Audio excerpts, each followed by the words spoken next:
Hello, my friend, and welcome to Harmonic Habits. We have a very, very special guest here today. Now, she is known as America's Supermom. You'll find out why in a minute, but she has a lot to bring you because this show is all about bringing happiness and success and harmony to your workplace, to your family, and to your life. So, come on. I want to. This is great. I love when I do this. I love it. Welcome to my world, Amy. Welcome to my world. Exactly. And we're going to roll with this. We're not even going to edit that out. Roll it, girl. Roll with it. That's Okay. what I love about this. So yes, LaChelle, I would love you to introduce yourself. I know you're a podcaster and you always have a million things going on. Mm-hmm. So let our audience know who you are.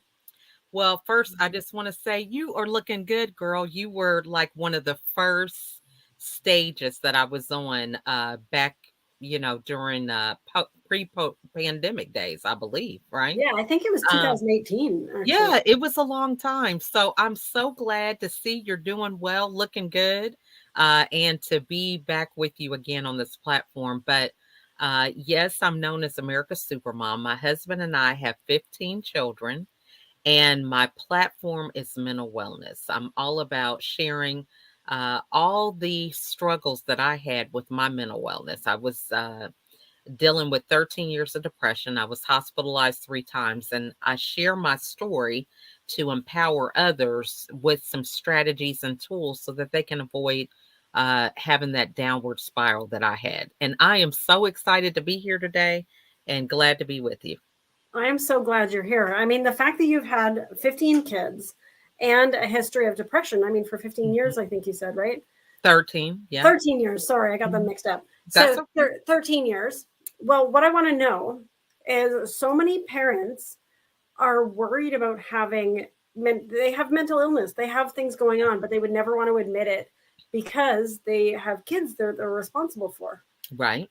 Yeah, when I was going through my challenging times, okay, where I Mhm. live, um, it's like you want to talk to somebody, but then it's like you don't because like organizations or people or anything could get involved and you don't know how far that's going to go, right? But I want to know your thoughts and your opinions on Yes. all of that. Well, you bring up some good points, and those are things that I hadn't even considered. I think the biggest thing for me was even realizing that I was depressed, because I thought depression was somebody who stays in the bed, doesn't want to get up.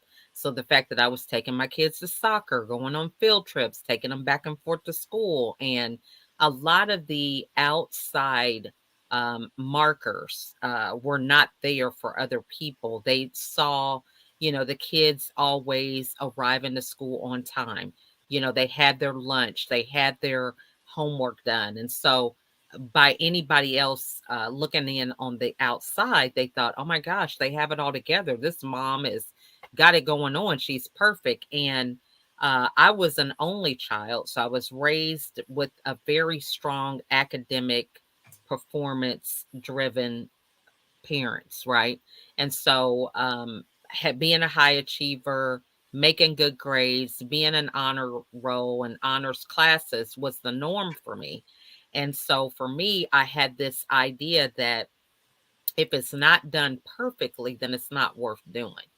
And so, while everyone might have been complimenting me, oh my gosh, your kids are well behaved or whatever, I would have this checklist of things that I wanted to accomplish in a day, and I wouldn't get them all done. So, I was telling myself I was a failure. That So, it is was the a disconnect. Yeah. exact thing that I went through. The Mm exact thing. hmm. Mm hmm. So, Yeah. you So, know what that's like.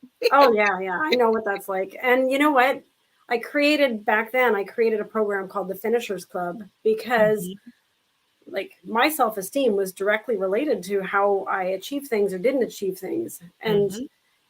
I was that kind of achieving person. And then when I could no longer do it, I had some physical health issues as well, right, as the kids. But Mhm. yeah, when I could no longer do it, it really took a toll on me. Yeah. So I created it's like the mental well-being first and Mhm. then everything else after, right? So true. Because you're coming from a place of power. Yes. You're coming from at your best, top performance. And that was something that I had to learn as well. It took me 3 hospitalizations to finally get the memo, but third time's the charm, I say. And Yes. so it was after that last hospitalization that I created my own signature coaching program that I call Fresh Start. And it's 5 pillars that help me to get out of that depression, but maintain a life depression free. And I think, really taking that time to recognize that we're all different. Mhm. Even depression looks different. People talk about, what is your idea of success? Success looks different for everybody. So, really, just realizing that we have our own inner voice, our own values and beliefs. And so, really tapping into that and ignoring the voices of other people is a good place to start. It definitely is. One of my kids, this is great. So one of my kids feels that when they reach success, it's them playing video games in their underwear and being totally supported financially and having everything taken care of. And Exactly. and so it's really cool. I mean, I love video games too, but for me, I've got this drive that never stops. So Right. for me, that would be good for a few days, maybe, and then I'd Right. be going crazy. So Exactly. Well, and I think I we got the same kind of kids, they probably are hanging out together right now. But the point is, that's what they're focused on. You know, they know exactly what gives them joy, happiness, whatever. And so they want more of that. And so we have the same thing that we need to be responsible for.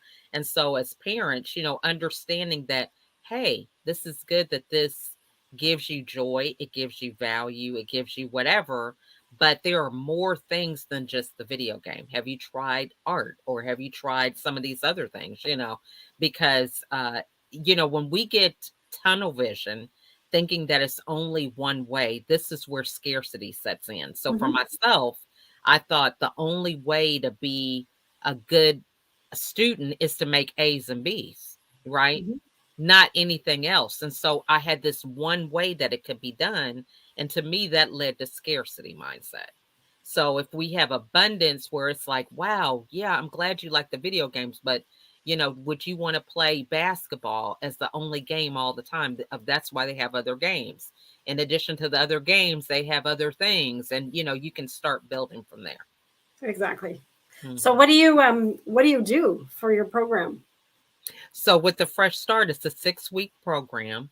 I have it where you can go in group format or one-on-one, but the pillars are an acronym. So the first pillar is using fear as fuel. So a lot of this, I was my first client, so it's my own experience, but I was afraid that it was going to be a fourth or fifth or whatever number because I noticed that there was a pattern with me being hospitalized. So it was after that third one that I thought, okay, I'm the common denominator. So as much as I'm blaming my kids or husband, I'm the one that's the constant in this situation. So I had to take the time to recognize what was I afraid of or what were the patterns. And I used that fear of a fourth or fifth hospitalization to really give me the fuel to change my patterns, to do something different, to really isolate, what that fear was and start dealing with it.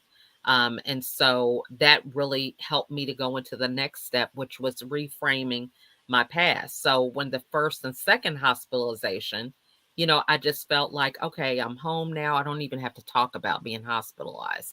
Matter of Mhm, fact, I didn't want to think about it, bring it up. But after the third one, I thought, what have I learned from this? And when I really took the time to think about what I learned, I was able to reframe that story so that I was able to come from a place of power to where I wanted to bring it up. I wanted to share what I learned in order to help other people.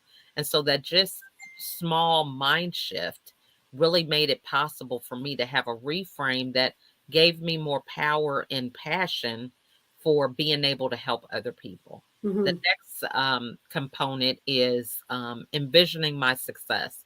So even though I had been away from the family, I still was coming back to the same house, the same kids, same spouse, same car, same a lot of things. But I was different.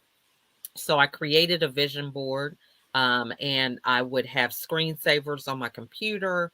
on my phone. I had like little visual cues, like little sayings like "hello, beautiful," or think positive, whatever. They were always around so that I can constantly reinforce and affirm this new belief system that I had, even though everything else was the same. And then the next step is support group or tribe. So, understanding for me, I liken it to someone who goes on a diet. So, you're going on a diet, and the first thing you want to do is transform your whole household. You're not even strong enough to be on a diet, but then you're trying to take everybody with you. After a week, everybody falls off the wagon, right? So, when you get a support group, you're able to continue to nurture and feed that fire that you have for the newness, but it's at steps that you're able to manage. And so as you grow and get stronger, then you're able to be an example to your family rather than trying to mandate or force them to do something that they don't want to do. And then the Right. last step is healing and understanding that everybody has a different healing journey. So if you imagine someone who has a leg injury, one person may be in a brace, another one might be in a wheelchair, somebody on crutches, somebody is completely at bed rest. Well, if we see a physical injury like that, we know the extent of their injuries. We know, oh my gosh, they can't walk, they're in a wheelchair. But when you're dealing with a mental injury, nobody can see that. So the visual of understanding that everybody's injury is different helps people understand that there's different levels of healing. It's going to take different times, a different amount of time for somebody who's in a wheelchair as opposed to somebody who's still kind of walking but just has a brace on their leg. That's true. That's true. Yeah, Mm-hmm. you know what? I love the order that you put things in. And one of the questions that I had was, what if somebody in the very beginning doesn't have a fear that's big enough? Mm-hmm. Because so I've obviously gone through this process of different stages Mm-hmm. myself, but Mm-hmm. the using fear as fuel, you had very distinct things in your life, Mm-hmm. and so you're like, okay, well, I do not want that to happen again. Mm-hmm. Sounded like you were already at the place of conviction. What Right. if somebody entering your program isn't at that stage of conviction yet? How do you Yes. help So, support them there? well, for me, I realized as I use the same thing even today to maintain it, right? There are all kinds of fears, right? We have a fear of the economy crashing. You talk about this stuff with the dollar. There's so many things that feed into that focus. If we focus on the fear more so than fuel, then we're going to be paralyzed. Mm-hmm. People have analysis paralysis. They want to start a business, but then they're like, oh my gosh, you don't make a profit. Look at the economy. We focus on that and we never get started. But if we focus on the fuel and understanding that the fear is really just a way to help us to be extra prepared. So if I say, okay, I want to be a public speaker, one way that I can combat that fear is create a signature talk, Mm-hmm. right? What am I going to talk about? Have a topic, right? I can start on a smaller stage. I can start with posting my beliefs and message on a post rather than thinking that I have to get on a stage. I mean, there's so many things. So for example, I had a lady, this is true story. We have this panel interview that we do on LinkedIn. So we do it every Tuesday. We have random entrepreneurs come together organically and we throw a topic out there and have a discussion. So this was a topic on, it was Valentine's Day. So I made a post about it the day before she comments on the post. And I said, we still have some seats on this panel. Would you like to join us? And so she said, oh gosh, yeah. I said, so send me um, your headshot and I'll add it to the graphic. This was the day before. She comes on the show. After the show, we have a little talking behind the scenes, and one of the co-hosts is a publisher and gives her the opportunity to be included in a book collaboration. Just 3 weeks after this, we released the book and we're international bestsellers. It's Why? amazing. Because she simply commented on a post. So I think when we think about fear, you know, fear is whatever that is that stops you from taking action. And Yeah. it could be what's stopping you from making a post? What's stopping you from saying yes? What's stopping you from telling somebody no? With monopolizing your time when you want to build your business. You know, so it's really what is that thing that's stopping you from not moving forward? So there's so many fears that could fall into. You're right. There are so many fears. Um, and using fear as fuel, like that's such a good idea. Like when I'm thinking about it, the fear that I use as fuel is that Mhm. there are people out there right now who are hurting themselves or even dying Mhm. or killing each other. And I mean, it's something that scares me, but at the same time, it's like, here's my opportunity to make a difference for people. And So so true. when I have other fears come up, like my fears around social media, which I have more than what most people would know, Mhm. I still do it. Yeah. And when I don't feel like I can do it, I have other people help me do it. Right? So true. Collaboration is key. I'm telling you, you know, when I first started with video, and I remember you had a partner at the beginning, but you know, I Yes. started with Facebook Live and I was doing it with a partner. You know, I had Mhm. this gentleman who I was on his radio show. I didn't even have a following on Facebook. I mean, I probably had maybe 100 friends or something. And I thought, there's no way I can do a live on my page because I don't have anybody. So I did it underneath his page and we did a 5-week series. So do it with somebody. You don't have to Mhm. do it alone. There's so many different ways that you can just get started. And then once you get started, you're going to have more momentum. Exactly. I mean, that's exactly why I created the Teresa and Amy show.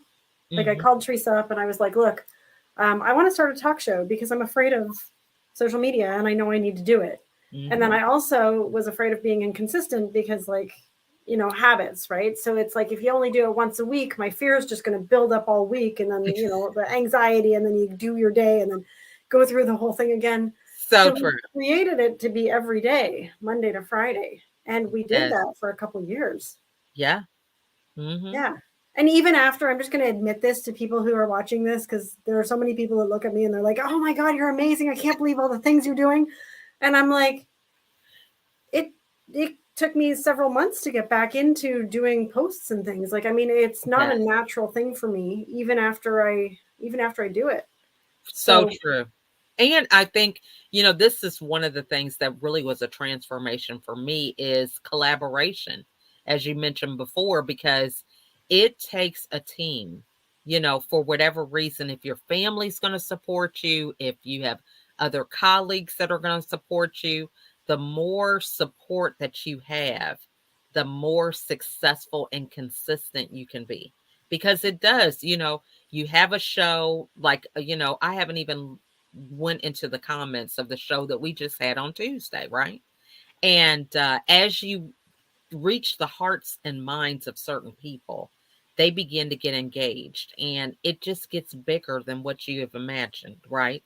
But I think, you know, having a plan of how you want to show up, what that looks like for you to be your best self and keeping it that at that and then taking the time to give yourself grace, you know. So one of the things that I tell people when I go live is, you know what, guys, I can't multitask and do these comments. Okay. I'm just saying. So don't feel bad if I don't put your name up here or whatever, because I get distracted. So just be honest and tell people they will appreciate that. okay, perfect. I'm going to take this as an opportunity to tell people if I'm doing anything, I can't post at the same time. It's just my mind doesn't work that way. So if I don't reply to comments, often I will see something, and it's because I have such a hard time that I don't necessarily get them all done. But thank So you for posting and commenting. Just that's saying true that though. you Seriously. you are being heard, and I thank you. Yeah. Exactly. Yeah. So, what are some of the things that you've got going on? I know you've got an Amazon store. Yes. Do you want to Uh, talk about this? Because I thought this was super cool. yeah, you know, so it's something that they offer. I just am very active on Instagram. And one day I was going through my feed and it was an call for Amazon influencers. So you just apply right then and there. They look at either your Facebook, your personal face, not personal, your business Facebook. So if you have less traction on your business Facebook rather than your Instagram, then I would suggest you use Instagram. And I think they also do YouTube. So one of Hmm. those three places. You How much, apply and they how let much of a following do you need to have to do that? I'm not sure. I only have like 2,000 followers on Instagram. Maybe But like you've got like 2,200. 5,000 on Facebook. I saw Yeah, that. but I think it has something to do with your engagement. I'm pretty active on Instagram, not as much as I should be, I think, but I do post somewhat regularly. I have story pretty much at least 3 or 4 times a week, and then other content that I put up there. But, I think it's good because I'm an author and I love reading and sharing my insights with other people. So I just add the books that I like into my store. So if someone buys it, then it's like, hey, you can buy it out of my store. You get a small percentage of sales, but it's residual income, It right? is. It Making money is. while you're sleeping. So And I mean, it's because a you're out to good do thing. something really great in the world too. Sorry, Mhm. I interrupted there. Oh no, You're, you're good. okay. Mhm. You're out to do something really important in the world and you're helping a lot of people. And so the people who are following you who want to change their lives, you've got a place that they can get all the Yes. books that have helped you. So Right. it makes logical sense, right? Yeah. Yeah. Mhm. I'm going And to show so some pictures yeah, sure. and I just want to hear some stories about them if that's okay. That's awesome. Okay, we might Love have it. to peek our head around them when they come up. Okay. Oh, yeah, that's our grandson and me and my husband. We were at our daughter's graduation and now she is 22. So Oh my time gosh. flies. Yeah. Babies having babies. That's Yes. super cute, I have to tell you. All And right. This was my son Jeremiah, who was in the football uniform. That's just us hanging out. He had a game, and so we were coming together showing support for him. At the time, I believe, I don't know if he was in the 7th or 8th grade, but he's now a sophomore in high school. nice. And Yeah, are that's all of these kids yours or are they other all these are people's? mine. They're Yep. all So yours. the one in the yellow is Victoria, that's kind of up in the front. The one Jeremiah, then you have the little boy who is saying cheese with his chin up. That's Jordan. That's my husband. My other son, Jonathan, in the camp 23. And then my daughter, Elizabeth, who's next to him. My daughter, Danielle, who's the cheerleader. And then in Nice. front of her is Joshua. And then Faith is in front of him. And Hope is right next to Jeremiah. Wait, Jamali was a Very cool. football player? Hmm. Oh, I love that. That's Hi, my how are daughter, you? Hope. Hi. Hi, He's it's the nice to meet baby. you. Hmm. Nice to I've meet known your mom for a few years now. She's pretty cool. you. Yeah. One more is Okay. and you can peek your head around here too, by the way. Oh, okay, okay. Now, I'm trying to figure yeah, out which way to go. Yeah. is this the one that you still have going? So I know you're actually on that Clubhouse. I'm still in Clubhouse, and this actually is a colleague of mine's club. And I'm Is not that, sure if he even still has that anymore. But yeah, Chris Salem? yep, now That guy? Chris Salem is the one who was I call him my video coach. He's the one that I did the Facebook Live series with. But Daniel Gomez was the founder of that club. So That's we would awesome. meet there on That's Clubhouse. awesome. Yeah, I interviewed Chris for the show years ago as well. Like believe it Oh, or not, Teresa and we interviewed so many people. I can imagine. Yeah. You guys were rocking and rolling. I was so glad to have met you guys. I enjoyed our Yeah, time. it was fun. It was fun. We like, you know what made me cry though? Like somebody came up to me one day and she's like, your show is the only reason I get out of bed every day. And I was like, Wow. what? And this is somebody who I would not have thought that they were going through things. Like people Yeah. don't always let you know. But she's Hmm. like, yeah, it's the only reason I get out of bed. See what I'm Um, saying? yeah. That's definitely a heart, felt paycheck of the heart, they say. So I Yeah. love that. I get those a lot, Congratulations. and then I cry. Like somebody last week after one of my workshops, they called me and they're like, "I have to talk to you." And I was like, "Okay." And they said I saved their life Oh, because in my workshop they did one on relationships. Like I do a lot of mindset and subconscious training. Okay, mm-hmm. so I Hmm. did an event, and she's like, "I have more clarity now than I have had in my 50 years of life, and I was going down a really bad path." And she's like, and I've made so many changes and it's only been a few days. And she's like, I can see how everything fits together. And before I could never, ever for my whole life see how everything in my life would work together. And I was I like, love that. That's awesome. yeah, You see, there you go, girl. You got a lot of fuel going on. I love I it. know, I know. Very heart centered too. But you know what's so cool? And this is what I'm excited about is like, Hmm. I would work with small groups of people before, but now I'm actually going into like big organizations and I'm working with the Oh, employees and their families because you know how you're a family person and you yeah. understand like all ages, right? It's like I Hmm. also worked with people in all ages and in schools and things, so it's my passion, and again I know it's yours too, so Yeah. I yeah. love that. And that's what we need to be sharing because that's inspiring. Because when you're out doing what you do, when you hear those stories, it gives you that extra fire to keep on going. Hearing that, Yes. it's other people are getting some feedback, and their feedback is your feedback. It's great. Yeah, and when people lose hope, which they do, I mean, Hmm. we've all been there, right? Yeah. It's like those stories are the sometimes the first things we forget. But it's like if you Hmm. can like remind yourself of those things that you've made a difference for others, it really can bring you back to your centeredness and what's important. So true. I mean, it really puts it in perspective because, one person is all you need to reach. And, we get so caught up in the big numbers and, thinking that it has to be so many people and, how big a dream can be. But it starts with that one and then they help one. And, it's just a domino effect. I tell people the biggest example of how the domino effect can work was the pandemic because if Mhm. one person had COVID and they shared it with one, look at what we ended up having. Oh So yeah. you could do that other thing on a positive scale. I Okay. love I love the way you phrase that. Mm-hmm. It's so true. It's so true. Mm-hmm. So I'm going to ask you a bunch of questions Okay. because I want to pick your brain. All right. I'm ready. Yay! Okay, okay, okay. I got my So, pen and paper so I can remember the question. all right, all right. Well, first off, I got the idea why you started into the business that you're in. Okay. Was and was there a specific moment where you're like, I have to turn this into a business?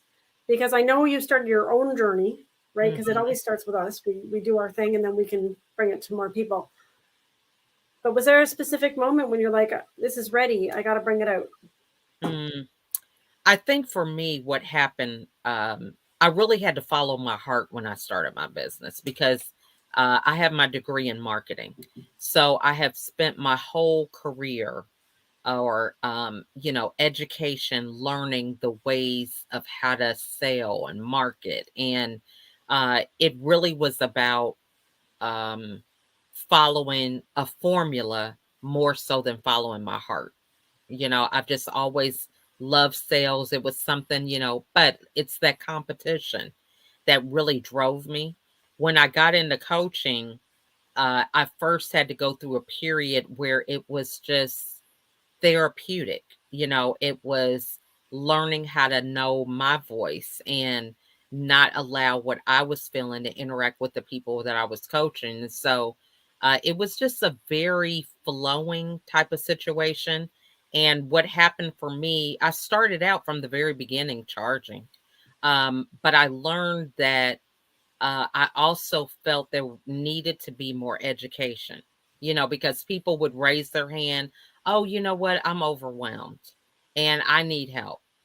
But, they don't want to admit that they're afraid of rejection or they procrastinate because they don't want to make decisions, which is making them overwhelmed or, the number of things. And so we always admit the things that are kind of popular to admit. If someone comes to me and they say, oh, you've got 15 kids, 10 of them at home, they feel comfortable admitting that they're overwhelmed. But are they ready to do the work to stop being overwhelmed? I don't know. Right.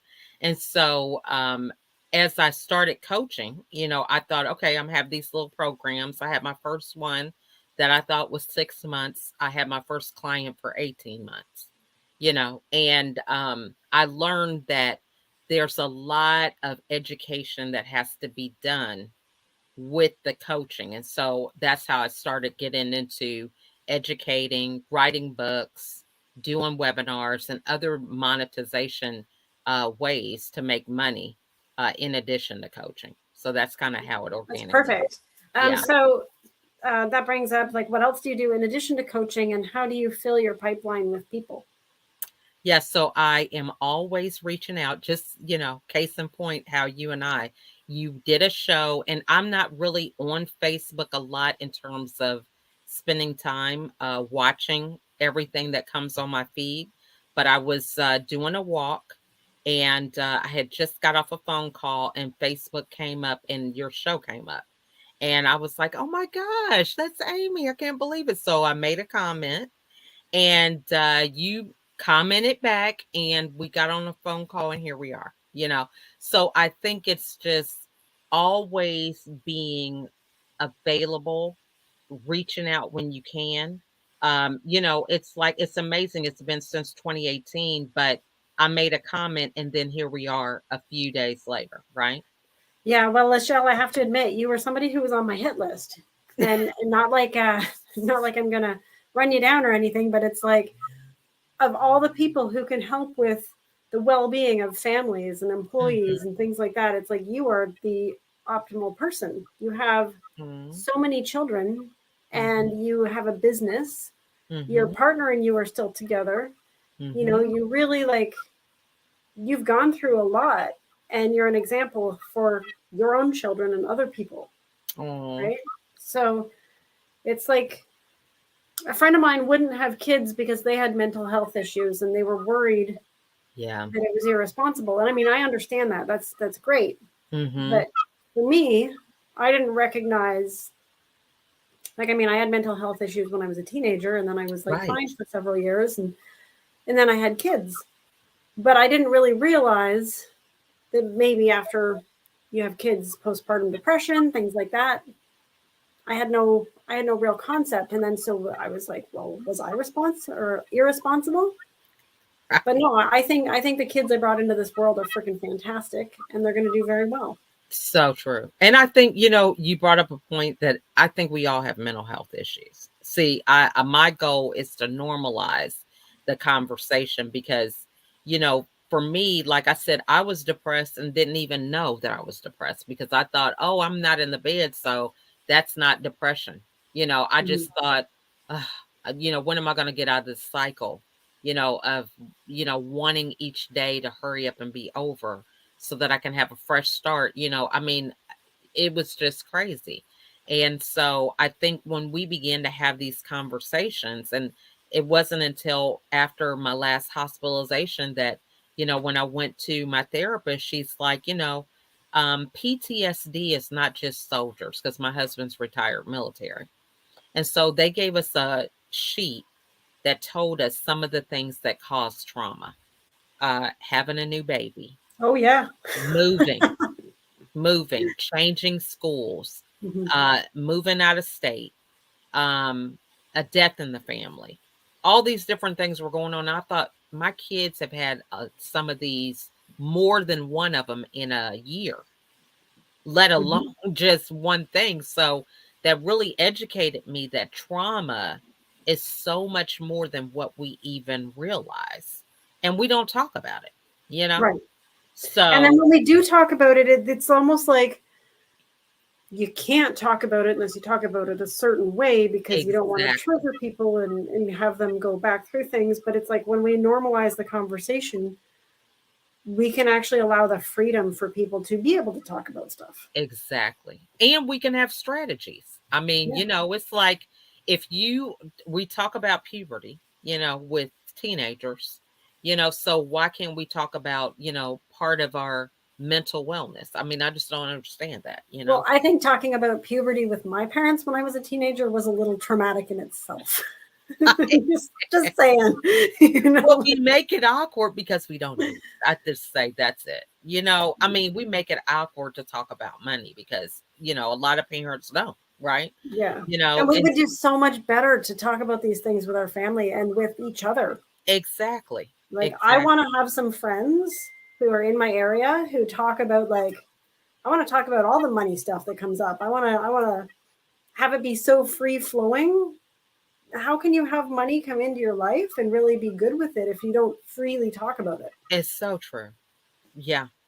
We just we really paralyze ourselves in so many areas. That was like during the pandemic, one of the things that I came up with because I was navigating through and having master classes for moms who were at home and their kids were at home. So I was just propelled into this space where, I was helping other people. And I said, we talking about how what the aftermath is going to be with these kids. They talk about having problems socializing and all these different things. And I said, why are they not proactive with doing something? So I created an acronym, to help people with a daily check-in. And it's for the word SMILE. So it is really being proactive in these areas that can help you with your mental wellness.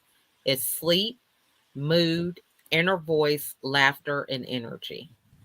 And if you are able to kind of maintain some kind of balance in each of those areas, or at least be able to gauge, what, my mood has been off for, 2 or 3 days. What's up with that? And really start diving a little deeper to do your own inner reflection, then you can kind of cut off and prevent some dark roads for yourself by just being able to gauge yourself in those areas. Definitely. Mm-hmm. Very recently, I just started doing this thing where instead of setting my goals and whatnot, I've been setting my goal to be clarity. Clarity and direction around, and then whatever it is that I feel I want to move towards, whether it's a goal, whether it's like something in my life, just putting that out there. And it's amazing how much less distraction I have and how much more energy I have because I'm not like second guessing or wasting time. I'm just in flow and at peace. What a difference. So I love that SMILE. It makes a big difference. And I love how you have that intention. I'm telling you, when you decide and have that intention for something, everything lines up with that. So I love that. That's good stuff. Definitely, it's key. So what coaches or mentors have you learned from? I learned from everybody. I'm telling you, when the pandemic came, I was having master classes, but I started my podcast then. And I interviewed like 12 to 15 people a week because I had so many people that were trying to navigate through pivoting, sharing their insight, how to repurpose their skills. I mean, it was just so much that, I look at every situation as a learning now.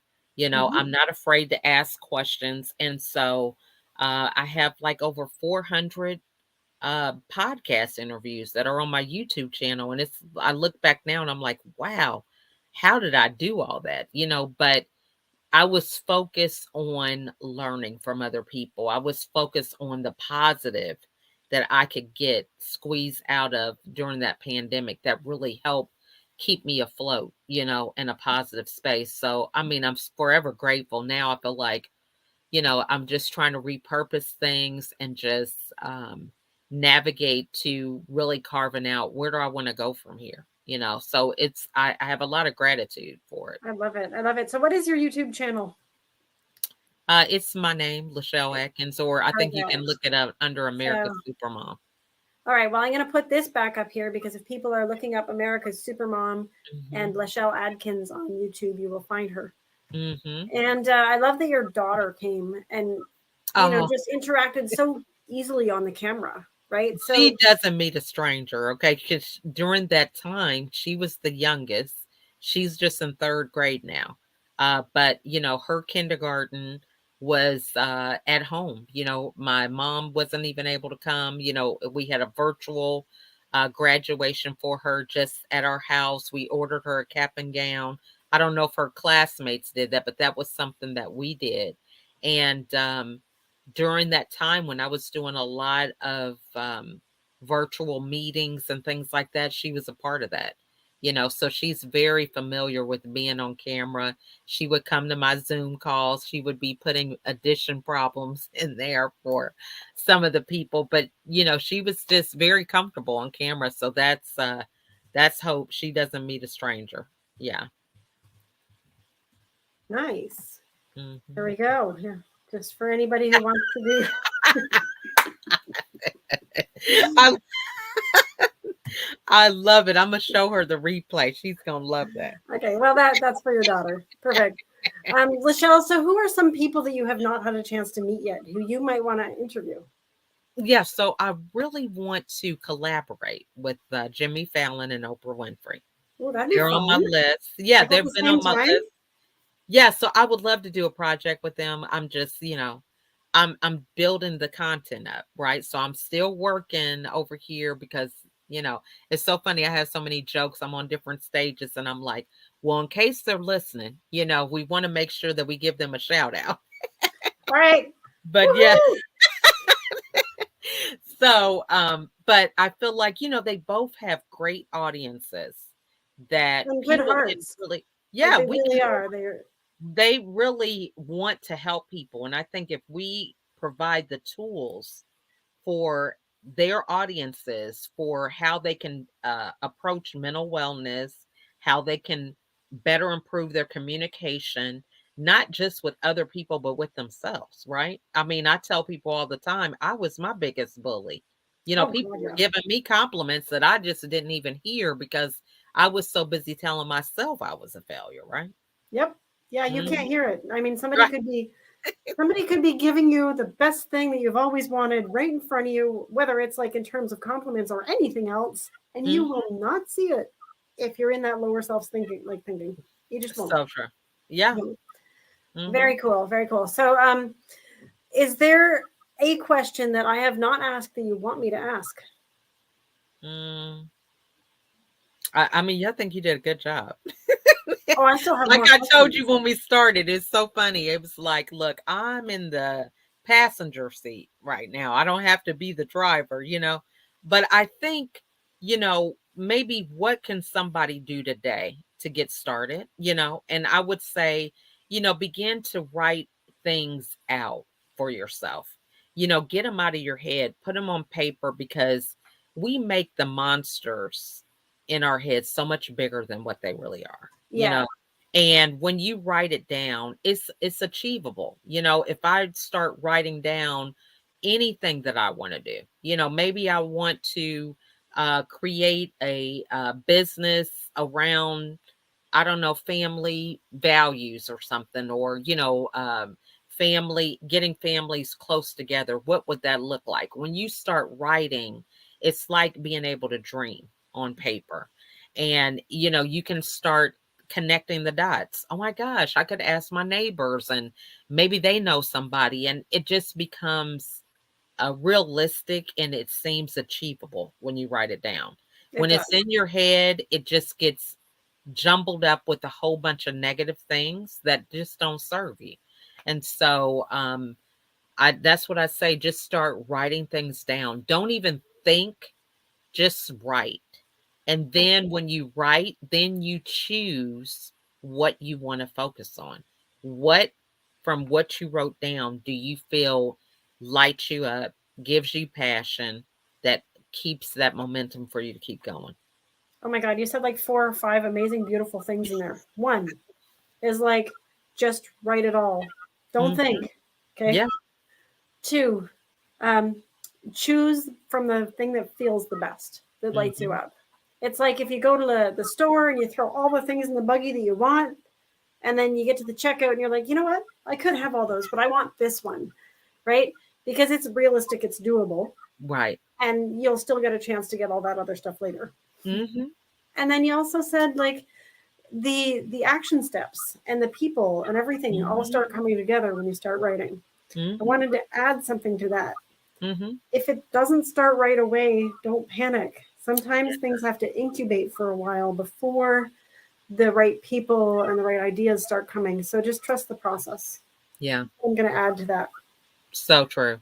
I think that is great. Yeah. Yeah. Very, very cool. Mm-hmm. What's the biggest lesson you've learned from any mistake you've made in business? That I don't know everything. Yeah.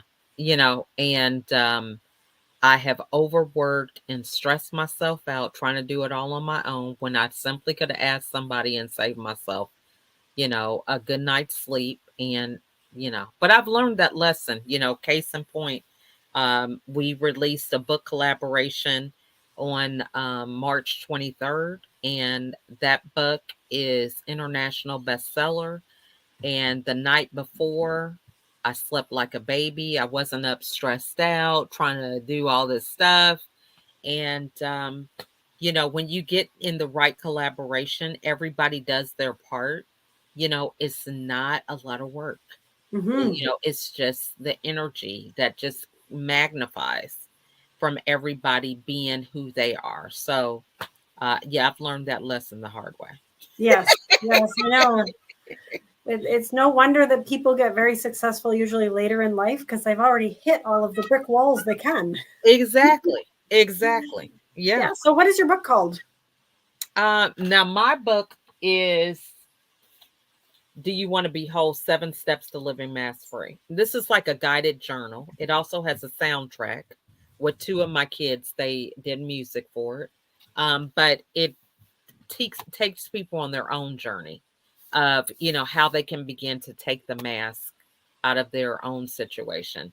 The international bestseller book that we released is called Now What? So you wake up, you've had this experience, now what? And so that's what that book is about. Yeah, one time I actually woke up from a dream and I was so compelled in this dream. I had to do this event called a Funathon. Okay. So at the time I was working in a nonprofit agency with my mom, and I had this dream where I had to help all of these nonprofits. Right. And so I created this big event. I found all these volunteers. I had never done any of this before, but I was like, this dream was like, you have to do it. My house turned into like this office space and everybody came every day and we all worked together. And, it was amazing. 10 organizations. It was pretty cool, actually. Yeah. Yeah. And the whole thing is I wanted things to be an even playing field because in Canada, it's not like the States. Canada nonprofits, they have access to only 10% roughly of the funding that charities get. Okay, so charity is a different thing than nonprofit. And we were a nonprofit, not a charity. We had amazing projects, but we would have to stretch our resources so much. And everybody was so tired all the time. And sometimes we would spend money on tables or something that some other organization would have. We're like, this doesn't make sense.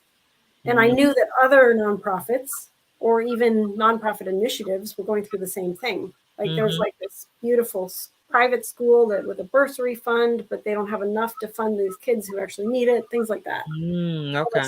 Or like special education or things. So I hosted this event, and it was so people could come together and have fun and just share resources and build relationships. That's good. Yeah.